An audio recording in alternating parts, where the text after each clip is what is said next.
یہ جو آج ڈونلڈ ٹرمپ نے معاہدہ ابراہیمی کی بات کی اور بدقسمتی سے عالم عرب حکمران عملاً اس معاہدے کو تسلیم کر چکے ہیں. ابراہیمی ہاؤسز وجود کے اندر آ چکے ہیں. قطر کے اندر تو باقاعدہ ابراہیمی ہاؤس کا مطلب پتہ ہے کیا ہے؟ کہ عیسائی ہے، یہودی ہے، مسلمان ہے. ایک ایسا گھر، ایک ایسی عبادت گاہ، ایک ایسا مرکز جس میں سارے مذاہب کے لوگ بیک وقت آ سکتے ہیں.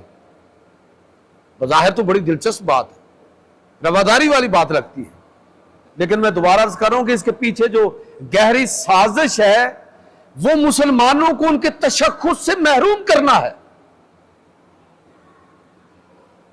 عالم عرب میں حکمران تو اس وقت کلی طور پر بغیر کسی استثناء کے یورپ، مغرب اور امریکہ کے ٹاؤٹ ہیں، ان کے نمائندے ہیں. اس سے بڑی اس کی دلیل کیا ہوگی کہ غزہ کے اندر کیا ہو رہا ہے؟ لیکن سارا عالم عرب خاموش ہے. روزانہ بمباری ہو رہی ہے، معاہدہ ہونے کے بعد پھر دوبارہ بمباری ہو رہی ہے، اور طے یہ ہوا ہے کہ غزہ کو بالکل مکمل طور پر قبضے میں اس طرح لینا ہے کہ مسلمانوں کا نام و نشان اور وجود تک مٹانا ہے. اللہ تعالیٰ معاف فرمائے، عرب نیشنلزم کے نتیجے میں کہ اسلام تو رہ گیا نا دوسرے درجے میں، عرب نیشنلزم اتنا غالب آ گیا کہ ملت کا تصور دب کے رہ گیا، کہ وہ اس کو ایک مقامی مسئلہ اور ایک سیاسی مسئلہ سمجھ رہے ہیں. مسئلہ فلسطین، بیت المقدس، امت محمدیہ، اہل فلسطین، اہل غزہ، اب اس امت کا وجود ہی نہیں ہے ان کی نظر میں. تو یہی چیز آگے بڑھانے کی کوشش کی جا رہی ہے کہ جس طرح اس مسئلے کو ایک بالکل مقامی اور سیاسی مسئلہ بنا کے رکھ دیا ہے، مذہبی مسئلہ رہنے نہیں دیا، اسی طرح لوگوں کو، مسلمانوں کو، امت محمدیہ کو معاہدہ ابراہیمی کے نام پر مسلم تشخص سے محروم کر دیا. تو میں یہ عرض کرنا چاہوں گا میرے بھائیوں، یہ اللہ کے پیغمبر صلی اللہ علیہ وسلم کے دور میں بھی یہ پیشکشیں آپ کو آئیں. لوگوں نے چاہا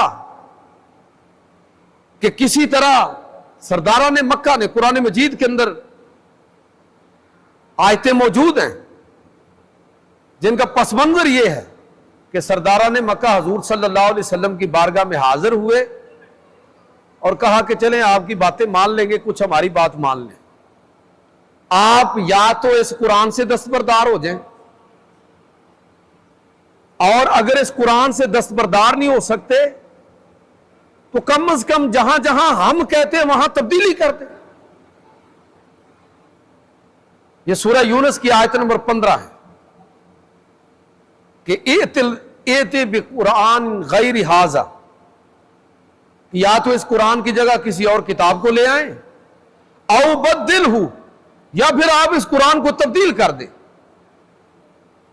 اسی آیت کے اگلے حصے کے اندر اللہ رب العزت نے پیغمبر صلی اللہ علیہ وسلم کی زبان پر اپنی وحی کے یہ الفاظ جاری فرمائے کہ اے قریش مکہ، اے سرداران مکہ، یہ قرآن اللہ کا کلام ہے، نہ تو میں اس کو تبدیل کرنے کا اختیار رکھتا ہوں اور نہ ہی اس کی جگہ کوئی اور کتاب لے کر آنا میرے بس میں ہے، میرے لیے ممکن ہے، میرا منصب یہ نہیں ہے.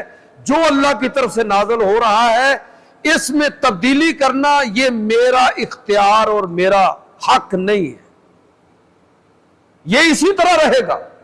اللہ کے پیغمبر صلی اللہ علیہ وسلم نے ان کے اس مطالبے کو کلی طور پر مسترد کر دیا. یہ پیشکش نبی کریم صلی اللہ علیہ وسلم کی خدمت میں مسیلمہ کذاب بھی لے کر آیا تھا. جب اس کے سفیر حضور صلی اللہ علیہ وسلم کی بارگاہ میں پہنچے، صحیح بخاری کے اندر اور سیرت کی کتابوں کے اندر یہ واقعہ تفصیل کے ساتھ موجود ہے کہ مسیلمہ کذاب کے سفیروں نے اس کا خط حضور صلی اللہ علیہ وسلم کی بارگاہ میں پیش کیا، جس میں یہ الفاظ تھے کہ اشرک تو ماں کا فی الامر، کہ مجھے نبوت کے معاملے میں آپ کے ساتھ مجھے بھی شریک کیا گیا ہے، یعنی مجھے بھی نبوت عطا ہوئی ہے معاذ اللہ۔ اللہ کے پیغمبر نے مسیلمہ جو بنو حنیفہ کا سردار تھا اس کو کذاب قرار دیا، اور اس کی اس دعوت اور شرط کو مسترد کر دیا کہ آپ مجھے اپنے ساتھ نبوت میں شریک سمجھ لیں، شہروں کے نبی آپ، دیہات میرے حوالے کر دیں، یا یہ طے کر لیں کہ چلیں ابھی آپ نبوت کو آپ انجوائے کریں، لیکن آپ کے بعد آپ کی نیابت میں کروں گا۔ اللہ کے پیغمبر صلی اللہ علیہ وسلم نے اس کی دعوت کو، اس کی شرائط کو مسترد کر دیا۔